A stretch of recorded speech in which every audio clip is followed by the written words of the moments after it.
Hello everyone, I hope आप सभी लोग हेल्दी होंगे, फिट होंगे। सो फ्रेंड्स, एक बार फिर से लेकर आ गए हैं आप सभी के लिए एक और very important MCQ test series. ये है हमारी टेस्ट सीरीज़ नंबर 32। फ्रेंड्स, आज की ये टेस्ट सीरीज़ है बहुत खास। हमने इसमें लिए हैं केवल 25 क्वेश्चन, लेकिन सभी क्वेश्चन बहुत इंपॉर्टेंट हैं और सभी क्वेश्चन को हम अच्छे से एक्सप्लेन करने की कोशिश करेंगे। तो आज का वीडियो आप बिल्कुल भी मिस मत कीजिएगा, सभी क्वेश्चन इंपॉर्टेंट हैं। अगर आप हमारे चैनल पर नए हैं तो सबसे पहले चैनल को सब्सक्राइब कर लीजिए ताकि आगे आने वाली वीडियो की नोटिफिकेशन सबसे पहले आपको मिल जाए। नोटिफिकेशन के लिए आपको बेल आइकन दबाना होगा। और जो वीडियोज हमने ऑलरेडी अपने चैनल पर अपलोड कर दिए हैं उन सभी का लिंक मैंने डिस्क्रिप्शन में दे दिया है, आप वहां से सभी वीडियोज़ को देख सकते हैं। सभी वीडियोज़ आगामी परीक्षाओं की दृष्टि से हमने तैयार की हैं, चाहे वो परीक्षा हो UP TGT, PGT, DSSB, Uttarakhand LT या फिर UGC नेट JRF। तो सभी के लिए हमारी वीडियोज़ काफ़ी महत्वपूर्ण हैं। हम आपको सजेस्ट करेंगे कि एक बार हमारी सभी टेस्ट सीरीज़ और one liner question answer series को अवश्य देखें। तो फ्रेंड्स, बिना देरी किए शुरू करते हैं हमारी आज की ये टेस्ट सीरीज़। शुरू करने से पहले कहना चाहूँगा, वीडियो अच्छे लगे तो लाइक ज़रूर कीजिएगा, अपने फ्रेंड्स के साथ शेयर ज़रूर कीजिएगा और हाँ, चैनल को सब्सक्राइब तो कर ही लीजिएगा। तो चलिए बढ़ते हैं आज के हमारे फर्स्ट क्वेश्चन की ओर। आज का हमारा पहला क्वेश्चन है। क्वेश्चन पढ़ने से पहले कहना चाहूँगा, अपना नोटबुक और पेन ले लीजिए और अपना स्कोर अवश्य लगाइए और आप हमें कमेंट बॉक्स में अपना स्कोर लिख सकते हैं। किसी क्वेश्चन में अगर अधिक समय चाहिए तो आप अपना समय ले सकते हैं वीडियो को पॉज करके। तो चलिए, आज का पहला क्वेश्चन आपकी स्क्रीन पर है। पहला क्वेश्चन है, निम्न में से कौन सा जोड़ा असंगत है? चार ऑप्शन आपकी स्क्रीन पर हैं। क है अर्जुन पुरस्कार 15 लाख, ख है राजीव गांधी खेल रत्न पुरस्कार 15 लाख, ग है द्रोणाचार्य पुरस्कार 15 लाख और घ है ध्यानचंद पुरस्कार 10 लाख। बहुत ही इंपॉर्टेंट क्वेश्चन है। यहाँ से क्वेश्चन पूछा जाएगा क्योंकि काफ़ी सालों बाद ये चेंजेस हुए हैं पुरस्कारों में। ठीक है, राशियाँ बढ़ाई गई हैं 2020 में, तो आपको पता होना चाहिए कि किस पुरस्कार के लिए कितना प्राइज़ दिया जा रहा है, कितना प्राइज़ मनी दिया जा रहा है। तो आपको इसमें से बताना है कि असंगत कौन सा है, कौन सा गलत है। ठीक है, जल्दी से गैस कर लीजिए। आई होप आपने गैस कर लिया होगा। चलिए, मैं आपको करेक्ट आंसर बताने जा रहा हूँ। जी हाँ, इस क्वेश्चन का जो करेक्ट आंसर हो जाएगा वो हो जाएगा ऑप्शन ख, राजीव गांधी खेल रत्न पुरस्कार। पहले राजीव गांधी खेल रत्न पुरस्कार के लिए 7.5 लाख रुपए दिए जाते थे, लेकिन वर्तमान में इसे बढ़ाकर 25 लाख रुपए कर दिया गया है। अर्जुन पुरस्कार बिल्कुल सही है, इसमें 15 लाख रुपए दिए जाते हैं। द्रोणाचार्य पुरस्कार में 15 लाख रुपए दिए जाते हैं। अभी द्रोणाचार्य पुरस्कार क्या है, इसमें 2 कैटेगरी हैं। ठीक है, इसमें पहली कैटेगरी जो है वो है आपकी लाइफ टाइम अचीवमेंट अवार्ड। ठीक है, जिसमें 15 लाख रुपए दिए जाते हैं और एक रेगुलर है तो उसमें 10 लाख रुपए दिए जाते हैं। ठीक है, नॉर्मल में। तो ये भी आपको याद होना चाहिए। उसके बाद अगर हम बात करें ध्यानचंद पुरस्कार की तो ये भी बिल्कुल सही है, इसमें 10 लाख रुपए दिए जाते हैं। और यहाँ पर अर्जुन पुरस्कार हमने बता ही दिया आपको, 15 लाख दिए जाते हैं। ठीक है, तो एक और है इसमें माँ का ट्रॉफी। ठीक है, जो माँ का ट्रॉफी है उसका भी प्राइस मनी बढ़ा दिया गया है, तो उसमें अब 15 लाख दिए जाते हैं। तो चलिए बढ़ते हैं नेक्स्ट क्वेश्चन की ओर। नेक्स्ट क्वेश्चन है, निम्न में से कौन सा जोड़ा गलत है? देखिए, फिर से यहाँ पर एक वैसा ही क्वेश्चन है कि कौन सा इसमें से गलत है, ये आपको बताना है। पहला है इसमें क, FIDE शतरंज, मीन्स ये संस्थाओं के नाम हैं, शॉर्ट फॉर्म दिए गए हैं। आपको बताना है कि क्या ये सही है या नहीं। जैसे FIDE है और इसके सामने में है शतरंज, इसमें से कौन सा गलत है ये आपको बताना है। ख है FILA मीन्स फिला, जलीय खेल।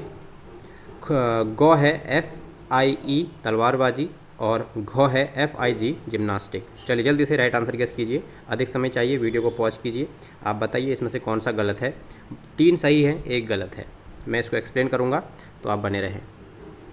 आई होप आपने राइट आंसर गेस कर लिया होगा। चलिए मैं आपको राइट आंसर बताने जा रहा हूँ।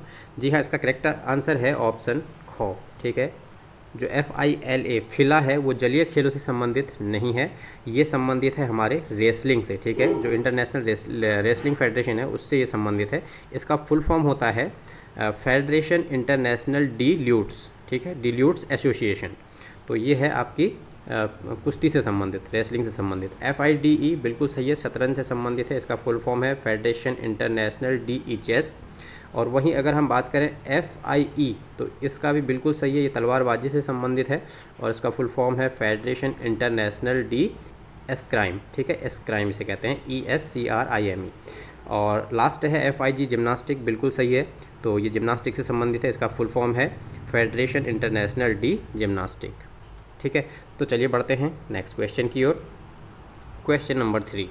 क्वेश्चन नंबर 3 है, निम्न में से कौन विषम है? ठीक है, 4 ऑप्शन आपके स्क्रीन पर हैं। क है लाइपेज, ख है मोनोसाइड, ग है रेनिन, घ है अमाइलेज, ठीक है। चार के चार बहुत इंपॉर्टेंट पॉइंट हैं, तो आपको बताना है इनमें से कौन सा विषम है। 3 एक से हैं और एक इनमें से विभिन्न है।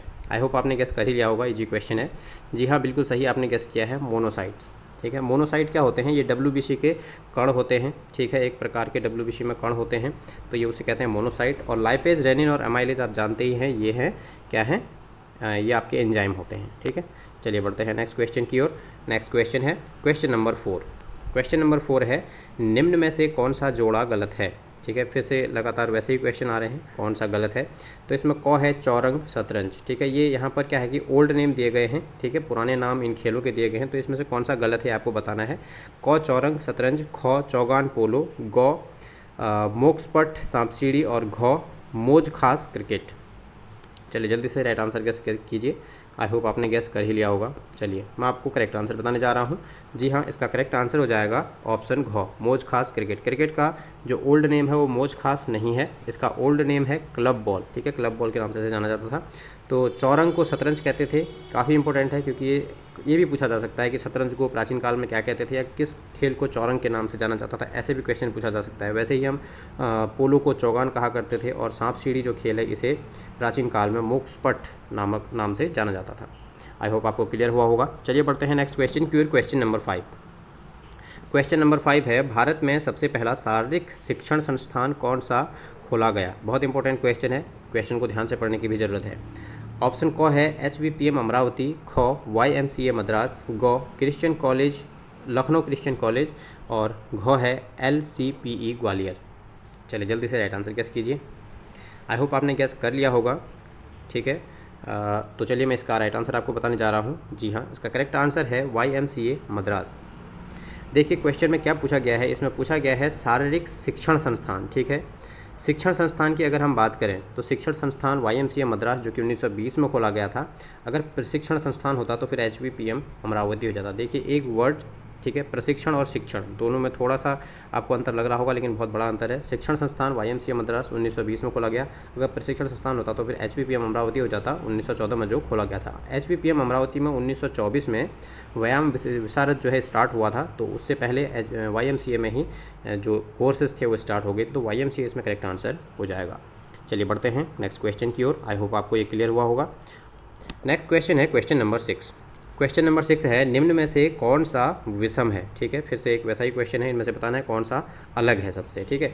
तो क है नो चार्ज सेमी सर्किल, ख है पिवट, ग है डायरेक्ट किक, और घ है सिलेंडर सिद्धांत।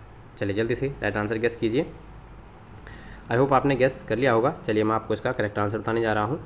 जी हाँ, इसका करेक्ट आंसर है ऑप्शन ग, करेक्ट डायरेक्ट किक, ठीक है। डायरेक्ट किक संबंधित है फुटबॉल से, ठीक है।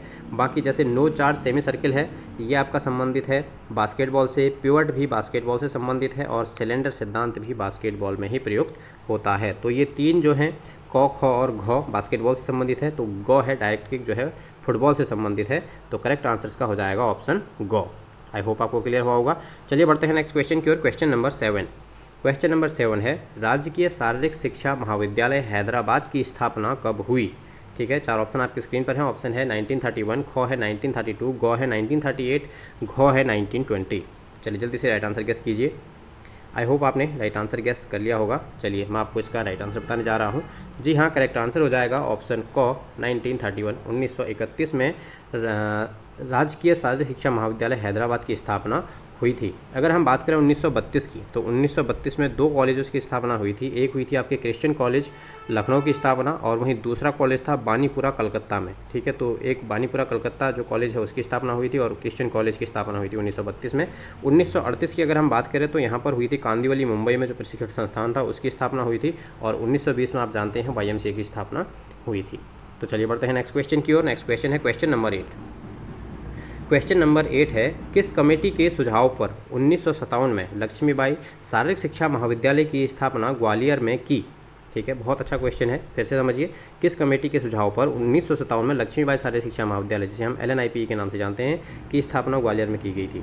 4 ऑप्शन आपकी स्क्रीन पर हैं। ऑप्शन क है कुंजरू कमेटी, ख है ताराचंद कमेटी, ग है कौल कपूर कमेटी, और घ है नौहरान कमेटी। चलिए जल्दी से राइट आंसर गेस कीजिए। आई होप आपने गेस कर लिया होगा। चलिए मैं आपको राइट आंसर बताने जा रहा हूँ। जी हाँ, इसका करेक्ट आंसर है ऑप्शन ख, ताराचंद कमेटी। ठीक है, ताराचंद कमेटी जिसका गठन वर्ष 1948 में हुआ था। इसी के सुझाव पर वर्ष 1957 में जो है लक्ष्मीबाई सारे शिक्षा महाविद्यालय की स्थापना ग्वालियर में की गई थी। ठीक है, अगर हम बात करें कुंजरू कमेटी की तो इसकी स्थापना हुई थी वर्ष 1959 में। ठीक है, 1959 में। तो इसने क्या काम किया था, इसने आपके ACC, NDS और फिजिकल एजुकेशन को मिलाकर NFC की स्थापना कराई थी 1965 में। ठीक है, नेशनल फिटनेस कोर्स जिसे हम कहते थे। और अगर हम बात करें कौल कपूर कमेटी की तो इसकी स्थापना 1960 में हुई थी। तो ये रोम ओलंपिक में पर्यवेक्षक के लिए गए थे। ठीक है, दो लोग थे इसमें, कौल और कपूर, MK कौल और MN कपूर, मैंने पहले भी आपको बताया हुआ है। तो ये इन दोनों के नाम पर इस कमेटी का नाम पड़ा था कौल कपूर कमेटी। तो ये गए थे रोम ओलंपिक के दौरान, ठीक है, 1960 में पर्यवेक्षक के रूप में, तो इसलिए ये कमेटी बनाई गई थी। नौहरान कमेटी का कहीं पर जिक्र नहीं हुआ है फिजिकल एजुकेशन में। चलिए बढ़ते हैं नेक्स्ट क्वेश्चन की ओर। Question number 9। क्वेश्चन नंबर 9 है, किस वर्ष में मौलाना अबुल कलाम ट्रॉफी की शुरुआत हुई? 4 ऑप्शन आपकी स्क्रीन पर है। ऑप्शन है, ऑप्शन क है 1981-82, ख है 1956-57, ग है 2001-2002, घ है 1948-1949। किस वर्ष मौलाना अबुल कलाम ट्रॉफी की शुरुआत हुई थी? बहुत अच्छा क्वेश्चन है। इसके बारे में अभी थोड़ा मैंने आपको ऊपर बताया था कि इसकी जो प्राइज़ मनी अब कर दी गई है वो है 15 लाख रुपए। ठीक है, तो ये माँ का ट्रॉफी जिसे हम कहते हैं उसी की बात हो रही है। इसकी स्थापना हुई थी, आई होप आपने गेस कर लिया होगा। चलिए मैं आपको करेक्ट आंसर बताने जा रहा हूँ। ऑप्शन ख बिल्कुल करेक्ट है। 1956-57 में जो मौलाना अबुल कलाम ट्रॉफी थी इसकी शुरुआत हुई थी। इसे हम माँ का ट्रॉफी के नाम से भी जानते हैं। बढ़ते हैं नेक्स्ट क्वेश्चन की ओर। Question number 10।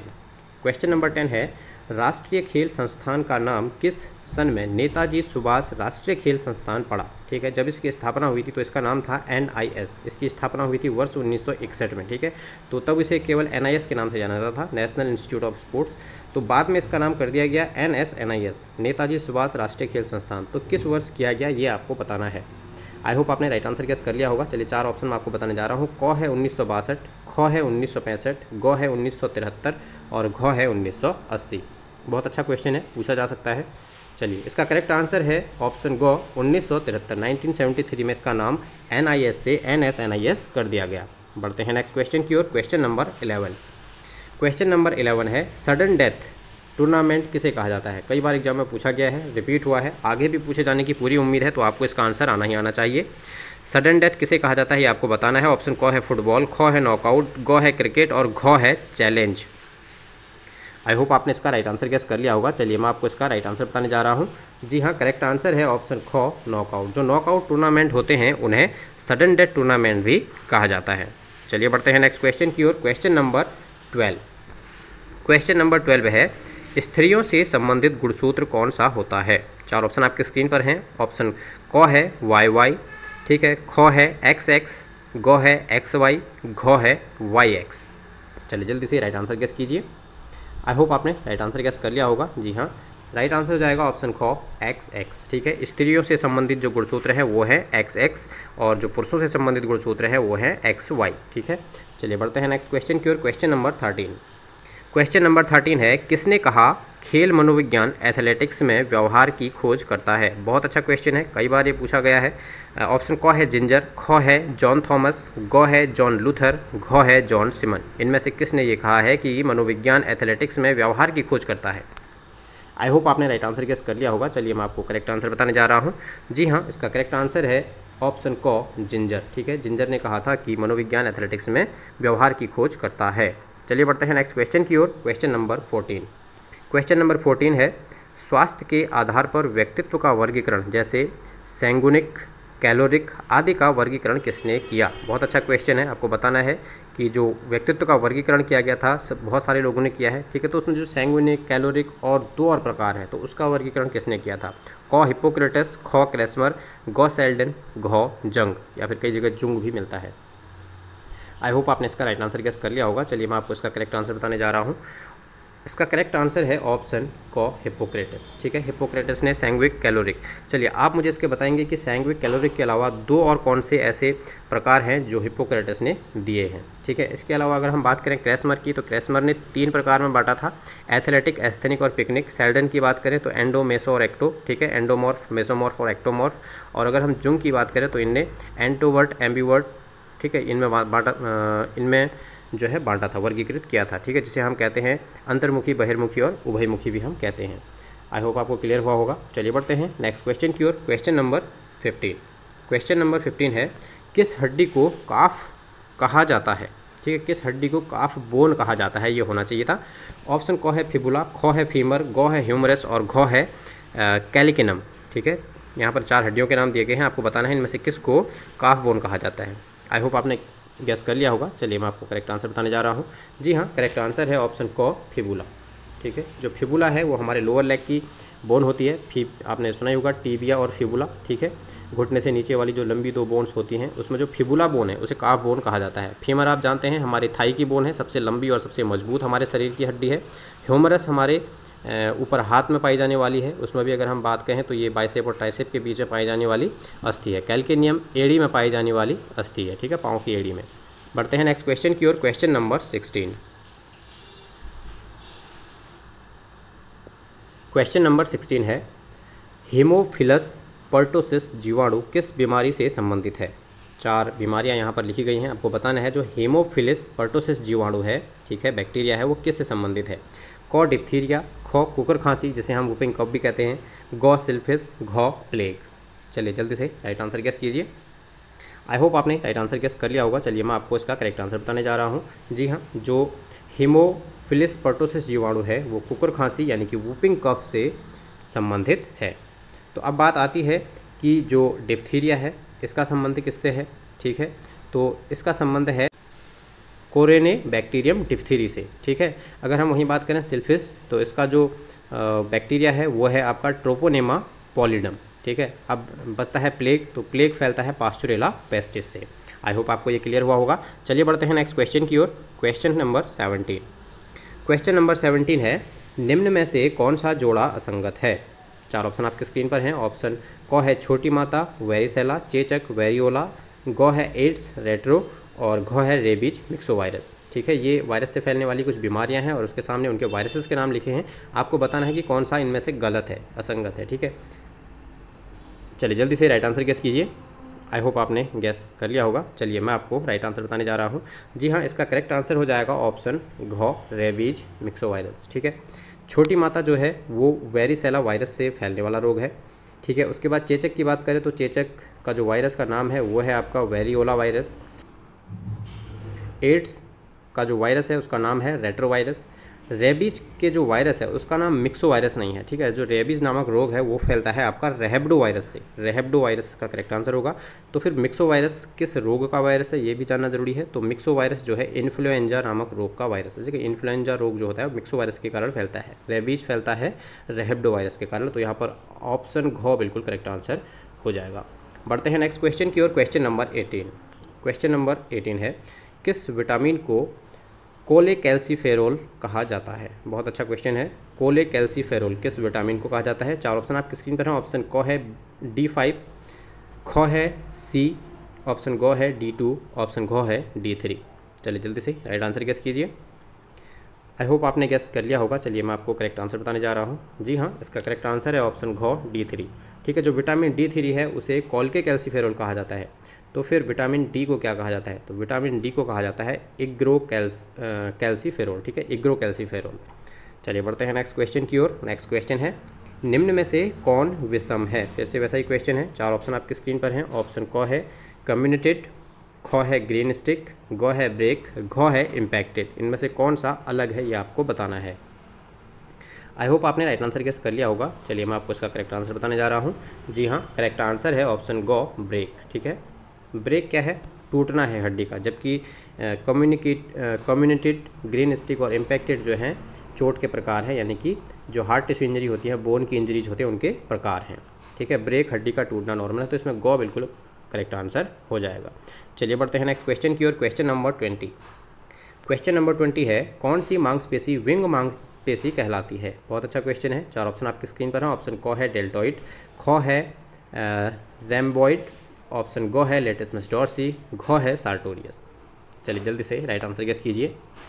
आई होप आपने राइट आंसर गेस कर लिया होगा। जी हाँ, विंग मांसपेशी कहते हैं ऑप्शन ग लेटिसमस डॉर्सी को। ठीक है, डेल्टॉइड जो है हमारी शोल्डर में पाई जाने वाली मसल है, इसे हम लिफ्टर मसल भी कहते हैं। रैम्बॉइड भी जो है हमारी बैक मसल है। ठीक है, रैम्बॉइड पीछे पाई जाती है टेम्पेजियस के नीचे, और वहीं सार्टोरियस जो है हमारी शरीर की सबसे लंबी मांसपेशी होती है जो लोअर लेग में पाई जाती है। लेग में पाई जाती है। बढ़ते हैं नेक्स्ट क्वेश्चन की ओर। Question number 21। क्वेश्चन नंबर 21 है, अत्यधिक फैलाव के कारण मांसपेशी का टूटना क्या कहलाता है? 4 ऑप्शन आपके स्क्रीन पर हैं। क है क्रैम्प, ख है स्प्रेन, ग है स्ट्रेन, घ है पुल। चलिए जल्दी से बताइए, अत्यधिक फैलाव के कारण पूछा गया है, मांसपेशी का टूटना क्या कहलाता है? क्रैम्प, स्प्रेन, स्ट्रेन या फिर पुल? आई होप आपने राइट आंसर गेस कर लिया होगा। चलिए मैं आपको करेक्ट आंसर बताने जा रहा हूँ। जी हाँ, इसका करेक्ट आंसर है ऑप्शन गो, स्ट्रेन। ठीक है, कई बार क्वेश्चन ऐसे ही पूछ जाता है कि स्ट्रेन किसकी चोट है या फिर स्प्रेन किसकी चोट है। तो ये स्ट्रेन जो है वो टेंडन से संबंधित चोट है और स्प्रेन जो है वो लिगामेंट से संबंधित चोट होती है। चलिए बढ़ते हैं नेक्स्ट क्वेश्चन की ओर। Question number 22। क्वेश्चन नंबर 22 है, किस खेल के खिलाड़ी को टैक्सोफिली कहा जाता है? तो टैक्सोफिली किस खेल के खिलाड़ी को कहा जाता है ये आपको बताना है। ऑप्शन क है कुश्ती, ख है तीरंदाजी, ग है बाउलिंग और घ है सेपक टकरा। अच्छा क्वेश्चन है, पूछा जा सकता है टैक्सोफिली किस खेल के खिलाड़ी को कहा जाता है। आई होप आपने गेस कर लिया होगा। चलिए मैं आपको करेक्ट आंसर बताने जा रहा हूँ। ऑप्शन ख बिल्कुल करेक्ट आंसर हो जाएगा, तीरंदाजी। ठीक है, जो तीरंदाजी का खिलाड़ी होता है उसे टैक्सोफिली कहते हैं। और अगर तीरंदाजी का कोच हम कहें, प्रशिक्षक हम कहें, तो उसे क्या कहेंगे? उसे कहेंगे टैक्सोटोच। ठीक है, चलिए बढ़ते हैं नेक्स्ट क्वेश्चन की ओर। Question number 23। क्वेश्चन नंबर 23 है, जॉन बी वॉटसन किस अधिगम सिद्धांत के प्रवर्तक हैं? बहुत अच्छा क्वेश्चन है। इसमें जॉन बी वॉटसन के बारे में आपने पढ़ाई होगा। इन्होंने किस अधिगम सिद्धांत का प्रतिपादन किया ये आपको बताना है। क है प्रयास एवं त्रुटि सिद्धांत, ख है अनुबंधित क्रिया का सिद्धांत, ग है अंतर्दृष्टि का सिद्धांत और घ है सहज अभ्यास का सिद्धांत। चलिए जल्दी से राइट आंसर गेस कीजिए। आई होप आपने इसका राइट आंसर गेस कर लिया होगा। चलिए मैं आपको करेक्ट आंसर बताने जा रहा हूँ। जी हाँ फ्रेंड्स, इसका करेक्ट आंसर हो जाएगा अनुबंधित क्रिया का सिद्धांत। ठीक है, जिसे हम कंडीशनल थ्योरी भी कहते हैं। इसमें जो पहला सिद्धांत है प्रयास एवं त्रुटि का सिद्धांत, ये दिया है थॉर्नडाइक ने। ठीक है, ग है इसमें अंतर्दृष्टि का सिद्धांत, जो दिया है आपका कोहलर कोफा या फिर हम कह सकते हैं गेस्टाल्टवादियों ने। उसके बाद जो घ है सहज अभ्यास का सिद्धांत, इसे हम अनुकरण का सिद्धांत भी कहते हैं, ये दिया गया है वाइगोत्स्की के द्वारा। ठीक है, चलिए बढ़ते हैं नेक्स्ट क्वेश्चन की ओर। Question number 24। क्वेश्चन नंबर 24 है, किस ओलंपिक में डोपिंग को शपथ में शामिल किया गया? बहुत अच्छा क्वेश्चन है, पूछा जा सकता है। ठीक है, 4 ऑप्शन आपकी स्क्रीन पर हैं। ऑप्शन क है 2008 बीजिंग, ख है 2000 सिडनी, ग है 2004 एथेंस, घ है 2012 लंदन। इनमें से किस ओलंपिक में डोपिंग को शपथ में शामिल किया गया था? चलिए जल्दी से राइट आंसर गेस कीजिए। आई होप आपने गेस कर लिया होगा। चलिए मैं आपको इसका करेक्ट आंसर बताने जा रहा हूँ। जी हाँ, इसका करेक्ट आंसर है ऑप्शन ख 2000 सिडनी ओलंपिक। फ्रेंड्स, वीडियो अच्छी लग रही है तो प्लीज़ लाइक कीजिए, अपने फ्रेंड्स के साथ शेयर कीजिए और हाँ, अगर अभी तक भी आपने चैनल सब्सक्राइब नहीं किया है तो चैनल अवश्य सब्सक्राइब कीजिए। सभी वीडियोज़ का लिंक मैंने डिस्क्रिप्शन में दे दिया है, इसके बाद आप उन्हें भी अवश्य देखें क्योंकि आगामी परीक्षाओं की दृष्टि से सभी वीडियोज़ बहुत इंपॉर्टेंट हैं। तो चलिए बढ़ते हैं नेक्स्ट क्वेश्चन की ओर, जो कि है हमारा आज का लास्ट क्वेश्चन और काफ़ी इंपॉर्टेंट क्वेश्चन है। क्वेश्चन है, हेपेटिक धमनी मानव शरीर के किस अंग से संबंधित है? तो 4 ऑप्शन आपकी स्क्रीन पर हैं। ऑप्शन क है हृदय, ख है आंत, ग है यकृत और घ है मस्तिष्क। किस अंग से संबंधित है हेपेटिक धमनी? ठीक है, हृदय, आंत, यकृत या फिर मस्तिष्क। आई होप आपने इसका राइट आंसर गेस कर लिया होगा। चलिए मैं आपको इसका करेक्ट आंसर बताने जा रहा हूँ। जी हाँ, इसका करेक्ट आंसर है ऑप्शन ग यकृत। अब हेपेटिक धमनी क्या करती है कि ये हृदय में जो आपकी महाशिरा होती है, महाधमनी होती है अरोटा, वहाँ से ये सीधे हेपेटिक धमनी जो है शुद्ध रक्त को यकृत तक लाती है और यकृत में आके विभिन्न छोटी छोटी नलिकाओं में बढ़ जाती है। ठीक है, तो वहाँ पर फिर आगे की क्रिया होती है। तो इसलिए जो हेपेटिक धमनी है वो यकृत से संबंधित है। आई होप आपको हमारी आज की वीडियो अच्छी लगी होगी, तो लाइक कर दीजिए और अपने फ्रेंड्स के साथ शेयर कीजिए। चैनल को सब्सक्राइब नहीं किया है तो सब्सक्राइब कर लीजिए। आगे भी हमारे साथ ऐसे ही बने रहिए। तो आज की वीडियो में इतना ही, मिलते हैं एक और नई वीडियो के साथ नेक्स्ट वीडियो में। तब तक के लिए रखिए अपना ध्यान। Take care, bye bye. Hey there. Subscribe to my channel. And also press this bell icon.